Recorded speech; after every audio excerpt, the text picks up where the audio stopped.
జానకి, చచ్చా ఏమిటో ఇది? ఊరంతా వెలివేసిన నా మనవణ్ణి నువ్వు ఒక్కదానివి వెనకేసుకొచ్చావని తెలియక నేను నానా మాట్లాడినాను, నన్ను క్షమించు అంటావు అంతే కదా? నిన్నిప్పుడేమిటి 40 సంవత్సరాల క్రితమే క్షమించాను అయ్ వీరుడు. ఆ రోజు నేను పంచాయతీలో అలా ఎందుకు మాట్లాడానో చెప్పాలని నీ తోటకొచ్చాను. నువ్వు నా మొహం కూడా చూడకుండా వెళ్ళిపోయావు. సరేలే, ఇప్పుడు అవని ఎందుకని పెద్దిరాజుతో చెప్పి ముందు ఆ పెళ్లి ఆపాలి. అదే ముహూర్తానికి శ్రీను సౌందర్యాల పెళ్లి జరిపించాలి. పెద్దిరాజు ఆ పెళ్ళాపడానికి ఒప్పుకుంటాడంటావా? పెద్దిరాజు చాలా పెద్ద మనసు కలవాడు. మనం వెళ్లి శ్రీను సౌందర్యాల ప్రేమ గురించి చెప్తే తప్పకుండా ఒప్పుకుంటాడు. పద వెళ్దాం పద. అవునమ్మా, నాది పెద్ద మనసే, నేను కాదన్ను. నేను అతి మంచోండి, అది కాదన్ను. అట్టా అని చెప్పి నా కొడుకు పెళ్లి పేట్ల మీదే ఆపు చేసే అంత పెద్ద మనసు నాకు లేదమ్మా. ఇంకా పెద్ద మనిషి అనిపించుకోవడం కోసం నా కొడుకు బతుకు బజారు పాలు చేసేంత చిన్న మనిషిని కూడా కాదు. ఇంకా మీరు వెళ్ళండి. అది కాదు పెద్దిరాజు, నా మనవరాలు వీరయ్యదుల మనవుడు ప్రేమించుకున్నారు. మరి ఆయన మనవాడిని ప్రేమించిన పిల్ల అయితే నా కొడుకుని పెళ్లి చేసుకోవడానికి అట్ట ఒప్పుకుందండి. అందరితో పాటు నా మనవరాలు కూడా శ్రీను అపార్థం చేసుకుంది. తన ప్రేమ విఫలమైందన్న ఉక్రోషంతోనే మీ అబ్బాయితో పెళ్లి కొప్పుకుంది. శ్రీను నిరపరాధిని నిరూపించడం కోసమే నేను కూడా ఇంతవరకు ఆగవలసి వచ్చింది. అంటే మీ పిల్లల ప్రేమ కోసం నా బతుకుని భాగంగా పెడతారన్నమాట. ఏమా, పిల్లని అడిగాం, మీరు సరేనన్నారు, శుభలాగా అత్యించాం. ఇప్పుడు వాళ్ళందరూ పెళ్లికి వచ్చారు. ఇప్పుడు పెళ్లి ఆపు చేయమంటే నా పరువు ఏమవుద్దో ఒక్కసారి ఆలోచించవా? నిజమే పెద్దరాజు, ఆ మాట నిజమే.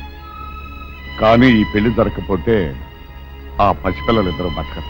ఈ పెళ్లి జరగకపోతే నా కొడుకు బతకడండి. అవును, నేను దక్కను కాక దక్కను, ముందు నేనే చచ్చిపోతా. ఎన్నారుగా మీ మనవడ కోసం నా కొడుకుని చంపుకోమంటారా? పెద్దరాజు గారు, నా కూతురు పెళ్లి విషయంలో వాళ్ళకి ఎలాంటి సంబంధం లేదు. మా అమ్మాయికి మీ అబ్బాయికి పెళ్లి జరిగి తిరుగుతుంది. తాతబ్బాయి, అత్తయ్య, దయచేసి నా కూతురు జీవితాన్ని నీ జీవితంలో చెయ్యి. పెద్దరాజు గారు, వీళ్ళు ఎంతకైనా తెగించిన కళ్ళు. అందుకే పెళ్లి తర్వాత చేసే అప్పగింతల కార్యక్రమం ఇప్పుడే చేస్తున్నాను. నా కూతుర్ని మీకు అప్పచెప్తున్నాను. పెళ్లి చేసుకోను. ఆ మొక్క చెప్పాల్సింది ఇప్పుడు కాదు కోళ్ళ. అవయా, అమ్మాయి లోపల తీసుకెళ్లి అలంకారం చేయించు. ఎల్లో చూశారుగా, పెళ్లి కూతురు తండ్రి కూడా పెళ్లికి ఒప్పుకున్నాడు. మంచి మనసుంటే ఉండి 2 అత్యంతలు వేసేయాలండి, లేకపోతే దయచేయండి. చేద్దామంటా? సౌందర్యని పెద్దిరాజు నుంచి బయటికి తీసుకొస్తాం. ఎవరు వస్తారో చూస్తాం. అంటే నువ్వెక్కడ దొరికావయ్యా? సీక్రెట్ గా ప్లాన్ చేస్తుంటే ఊరంతా వినిపించేట అరుస్తా. దానికి నువ్వు ఎందుకు మావా? మేమున్నాం, పదండ్రా.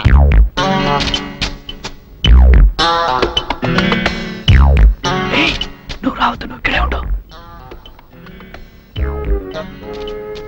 రండి.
అన్ని విషయాలు తర్వాత మాట్లాడుకుందాం.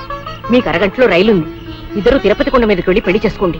ఇక్కడి పరిస్థితులు బట్టి వీలుంటే మేం కూడా ఆ సమయానికి అక్కడికి వస్తాం. ఇదిగో మీ టికెట్లకి ఖర్చులకి ఈ డబ్బు తీసుకోండి. మీరు తొందరగా వెళ్ళాలి. సౌందర్య తప్పించుకుందన్న విషయం పెద్దిరాజుకు తెలిసే లోపలే మీరు ఈ ఊరు వదిలి వెళ్ళిపోవాలి. ఏం పర్వాలేదు, ధైర్యంగా ఉండండి. వెళ్ళండి పదండి. వెళ్ళండి వెళ్ళండి.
ఏమిటి నువ్వు చేసిన పని? ఆ పనికి మాల వెదతో లేచిపోయి నా పరుగు తీస్తావుటే ఇప్పుడు ఈ పిల్ల నీ కూతురు కాదు, నా కోడలు. ఏదో కుడతన వాళ్ళు చేసింది, కూర్చొని టైంకి వచ్చేసింది కదా, వదిలేయ్. రేయ్ బుల్లిరాజు గారిని తీసుకోండి. కనబడబోతుందా సరిగ్గా ఇల్లంతా చూసామండి, ఎక్కడ కనబడలేదు. అయితే ఈ పిల్లని ఎత్తుకుపోయినట్టే కుర్రాయాళ్ళు నా బుల్లిరాజు గారిని కూడా ఎత్తుకుపోయింటారా? రేయ్ ఆ ఏరై దొరగాన్ని, జానికమ్మని, సీనుగాన్ని, ఆ కుర్రాయాల్ని ఇల్లు ఎత్తి ఎక్కడ కనబడితే అక్కడ కట్టుబడేసి రాసుకోండి. వెళ్ళండి. చెప్పండి, నా కొడుకుని ఎక్కడ దాచారో చెప్పండి, లేకపోతే మిమ్మల్ని అందరినీ చంపి పారేస్తా. పెద్దరాజు పిచ్చి పిచ్చిగా వాక్కు. నీ కొడుకేమయ్యాడో మాకేం తెలుసు? తెలవదు. ఈ పెళ్లి అనుకున్న కాడి నుంచి నన్ను ఎట్టాపు చేయాలని మీరు అందరూ కలిసి పన్నాగాలు వేశారు. ఆఖరికి నా కొడుకును కూడా మాయం చేశారు. చెప్పండి, అని ఎక్కడ దాచారు? మాకు తెలియదని చెప్తుంటే వినిపించుకోవే. జానకమ్మ, పల్లాటి నాగమ్మ లెవెల్లో పథకాలేసి ఈ పెళ్లిని జరగొడదామని చూశావు. అది తెలుసుకోలేనంత ఎదవను కాదు నేను. మీ అందరికీ తెల్లారదాకా టైం ఇస్తున్నా. నా కొడుకుని ఎక్కడ దాచారో చెప్పకపోతే మీ అందరి బతుకులు తెల్లారిపోతాయి. నిజంగా బుల్రాజు అయ్యాడో మాకు తెలియదండి. నేను ఇంకేమీ దలుచుకోలేదు. మీకు ఇచ్చిన గడువు లోపల మీరు నిజం చెప్పాలి, అదే నేను వినాలి, అంతే.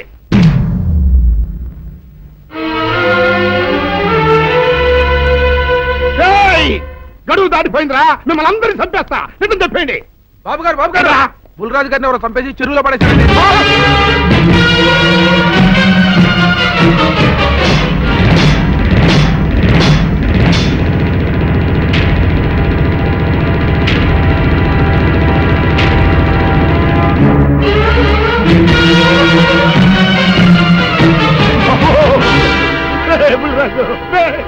ధర్మానికి మారుపేరైన మీ కన్న కొడుకు మీద ఎవరు పగ పెంచుకున్నారో గాని మొహం నామరూపాలు లేకుండా చెక్కేశారు బా. నిన్ను ఊరి ప్రెసిడెంట్ చేద్దాం కదా అని ఎన్ని కళలు కన్నారా. అప్పుడే నీకు నూరేళ్ళు నిండిపోయినాయిరా. బుల్రాజు వచ్చారండి గారు, రండి చూడండి, ఈ ఘోరం చూడండి. పెద్ద మనుషులు అనుకున్న వాళ్ళందరూ కలిసి పన్నాగం పన్ని నా బిడ్డను పొట్టను పెట్టుకున్నారండి. నా బిడ్డ సాగు కారణమైన వాళ్ళు ఎవ్వరూ బతికి బట్ట కట్టడానికి లేదండి. ముఖ్యంగా ఈరోనండి, ఈరోజు కొడుకుని చెప్తుంది. మీ ఆవేశాన్ని కాస్త తగ్గించుకోండి. అసలు మీ అబ్బాయిని ఇతనే చంపాడడానికి సాక్ష్యం ఏమిటి? ఆశ్చర్యం ఏంటండి, ఈడో పిల్లలు ప్రేమించారంట. ఆ పిల్లనే మా అబ్బాయి పెళ్లి చేసుకోబోతుంటాను. వీళ్ళందరూ కలిసి ఆ పెళ్లిని ఆపుదామని చూశారండి. అది కుదర పోయేటప్పటికి ఈ ఘోరం తలపెట్టారండి. ఓకే ఓకే, మీరు ఆవేశపడకండి. ఆ విషయాలను చూసుకోవడానికి మేమున్నాం. Mister, your under arrest. Constables, అది తీసుకురండి. ఆగండి, ఈ హత్య చేసింది సీను కాదు. అతను కాదా? మరెవరు? నేను. జానకి, అవును వీరుడు, బుల్లిరాజుని నేనే చంపాను. నువ్వు చంపావా? నేను నమ్మను. అవును, నా మనవరాలికి సీనుకి పెళ్లి చేయాలంటే వీళ్ళెవరూ ఒప్పుకోలేదు. చూస్తూ చూస్తూ వాళ్ళ ప్రేమని బలి చేయలేకపోయాను. బుల్లిరాజు దగ్గరికి వచ్చి వాళ్ళ పెళ్లికి సహకరించమని ఎంతో ప్రాధాయపడ్డాను. అతను అందుకు ఒప్పుకోలేదు సరికదా. చాలా అసభ్యంగా ఒక్క రాత్రి సౌందర్య తనతో గడిపిన తర్వాత సీనుకిచ్చి పెళ్లి చేసుకోమన్నాడు. నాలో ఆవేశం పొంగింది. ఏం చేస్తున్నానో నాకే తెలియలేదు. అక్కడ ఉన్న ఇనుపు లైట్ స్టాండ్ తో బలంగా బుల్లిరాజు నెత్తి మీద కొట్టాను. ఆ తర్వాత గాని నేను చేసిందేమిటో నాకు తెలియలేదు. కానీ అప్పటికే అతని ప్రాణాలు పోయాయి. వెంటనే శవాన్ని అక్కడి నుంచి తరలించి చెరువులో తోయించాను. ఇన్స్పెక్టర్ గారు, జరిగింది చెప్పాను. ఇందులో ఎవరి ప్రమేయం లేదు. ఈ హత్య చేసింది నేను. నన్ను అరెస్ట్ చేయండి. ఐసి అలాగా. కానిస్టేబుల్స్, ఆవిడ అరెస్ట్ చేసి తీసుకురండి. ఈ బాడీని పోస్ట్ మార్టం పంపించండి. వాళ్ళందరూ వదిలేయండి. పెద్దరాజు గారు, మీరు ఒకసారి స్టేషన్కి వచ్చి స్టేట్మెంట్ ఇవ్వండి.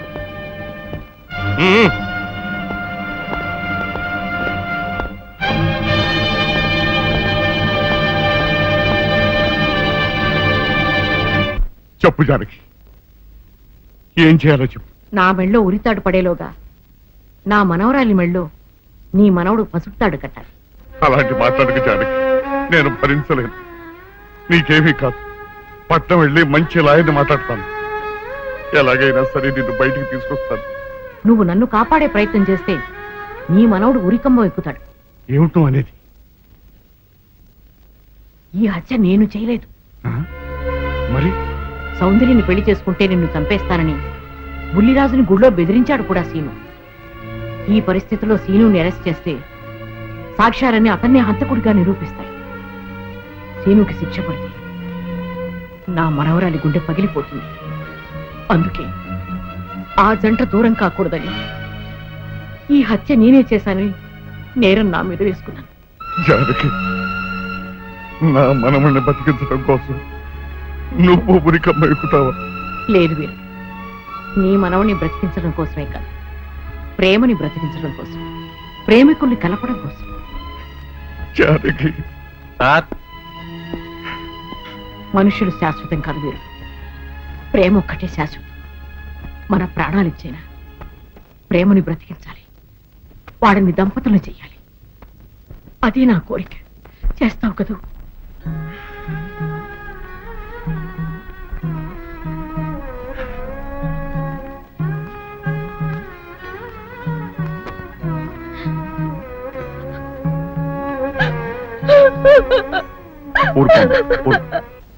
చెయ్యని నేరానికి జానకి శిక్ష అనుభవించడం నేను భరించలేదు. ఆమె చేసిన త్యాగానికి మన కుటుంబం మొత్తం తరతరాలుగా సేవ చేసిన ఆమె రుణం చేరు. మనం వెంటనే పట్నం వెళ్ళి మంచి లాయర్ని మాట్లాడు. నా ఆస్తి మొత్తం పోయినా సరే జానకిని మాత్రం కాపాడాలి. వీల్లేదు. ఏ రైతు పట్నం వెళ్తానికి లేదు, జానకమ్మని కాపాడడానికి లేదురా. ఏ మనవరాలి కోసమైతే నా ఒక్కగానొక్క కొడుకుని పొట్టలు పెట్టుకుని నా కడుపులో తెచ్చి రేపిందో ఆ మనవరాలికి బతకడానికి లేదు. అది ఎక్కడ కనపడితే అక్కడ ముక్కలు ముక్కలు కింద నరికేయండి. వెళ్ళలే.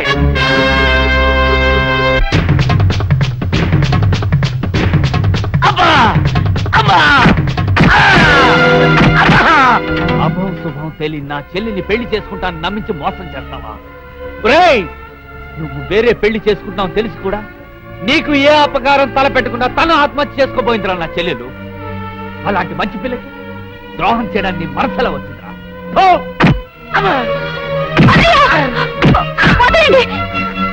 పుల్లిరాజుని జానకమ్మ చంపేసిందనుకుని సౌందర్యని సీనుని చంపమని మనుషుల్ని పంపిస్తున్నాడు పెద్దరాజు. ఇప్పుడు ఈయన బ్రతుకున్న విషయం తెలియకపోతే సౌందర్యని సీనుని వాళ్ళు ఖచ్చితంగా చంపేస్తారు. వాళ్ళు పోతే జానకమ్మ వేరే తర బ్రతకలేరన్నయ్య. పుల్లిరాజు నన్ను పెళ్లి చేసుకోపోయినా పర్వాలేదు, నా జీవితం నాశనం అయిపోయినా పర్వాలేదు. ఇంతమంది చావలి కాడు నేను కాకూడదన్నయ్యా. పుల్లిరాజు బ్రతికే ఉన్నాడన్న విషయం పెద్దరాజుకి చెప్పండి అన్నయ్యా, చెప్పండి.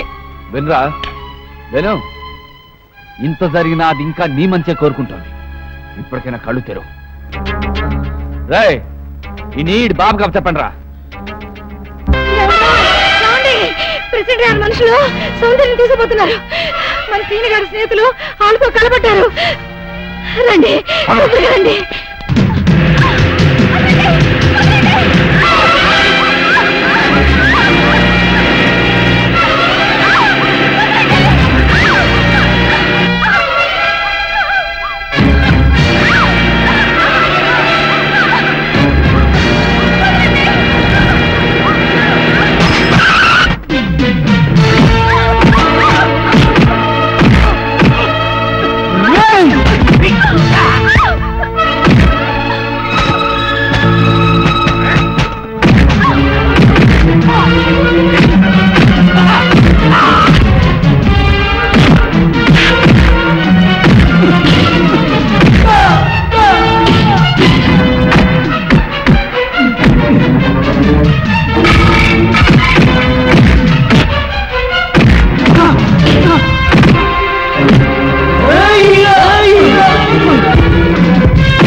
బయలుదేరు.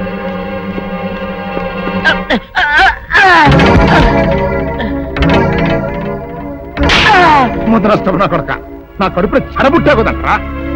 ఇంతకన్నా నువ్వు చచ్చినా బాగుండేది. నువ్వు నిజంగా చచ్చావనుకుని ఆ పిల్లలు కూడా చంపేమని మనుషులు పంపించారు కదంట్రా. అమ్మా గౌరీ, మా ఊరు చేసిన ఏదో పనికి నేను క్షమాపణ కోరుకుంటానమ్మా. పెద్దవారు అంత మాట అనకండి. ఏంట్రా సిగ్గు లేకుండా ఇంకా నిలబడి చూస్తావు? లగెత్తులు పోలీస్ స్టేషన్కి వెళ్ళి నేను ఇంకా బతికుండే తెచ్చాను అని చెప్పి జానకర్మ నిడిపించుకురా. ఆ పిల్లకేం కాకుండా నేను చూసుకుంటా. అతను నిలబడతారా పో.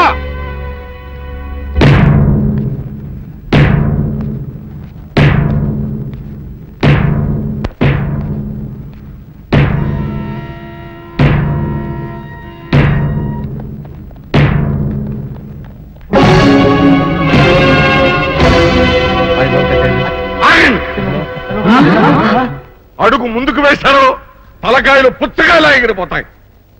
బాబు మీరు ఇక్కడే ఉన్నాడు, వాడు అంతు చూస్తాను. ఒరే పెద్దిరాజు, నీ బలగాన్ని వెంటేసుకొస్తే నేను బెదిరిపోయి నా మనవణ్ణి మనవరాలు నీకు అప్పగిస్తాను అనుకున్నావురా? ఎరేగరా ఆవేశం తగ్గించే కాస్త నేను చెప్పేది ఇరవయా. దమ్ములుంటే మగాడు వాడు ముందుకు రండిరా. ఈ వీరగర సత్తాయుడో చూపిస్తాను. ఇప్పించుకోండి బాబు.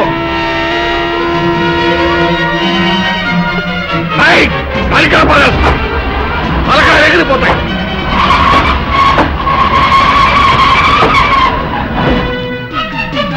నేను అమ్మాయి మీరు ఎక్కడే ఎక్కడ మీరు వీళ్ళ సంగతి నేను చూస్తాను.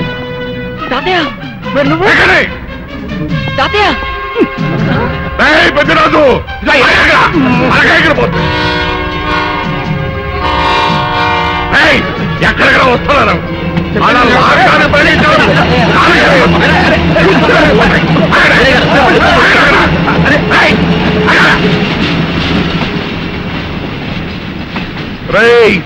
నా మనవడు మనవరాలు ప్రేమ పౌరాల్లో ఎగిరిపోయారా. వాళ్ళ పెళ్లి ఎవడాపుతాడో ఇప్పుడు ఆపండిరా. వీరుడు, నేనే వాడిని దింపేశాను. వీరుడు, నీకిచ్చిన మాటను కనీసం ఇప్పుడైనా నిలబెట్టుకుందాం అనుకుంటే ఎందుకు దించావు జానకి? బుల్లిరాజు బ్రతికినాడు తాతయ్య. బుద్ధిరాజు బతికే ఉన్నాడా? అదిగో నిక్షేపంలా ఉన్నాడు మా అల్లుడు గారు. బుద్ధిరాజు నీ అల్లుడా? అవును వీరయ్యా, మా ఊరు పెళ్లి చేసుకోవాల్సింది జానకమ్మ గారి మనవరాలి కాదు, ఈ పంతులు గారి కూతుర్ని. ఇది చెప్దామని వచ్చానేమో నువ్వేమో ఖర్చు ముట్టుకుని అందులో ఎవరేం మాట్లాడతారో నాకు అర్థం చేస్తాక. అయితే తొందరగా రండి, అందరం కలిసి పెళ్లి ఏర్పాట్లు అక్కడే చేద్దాం. ఈ కథతో పరేస్తాంలే.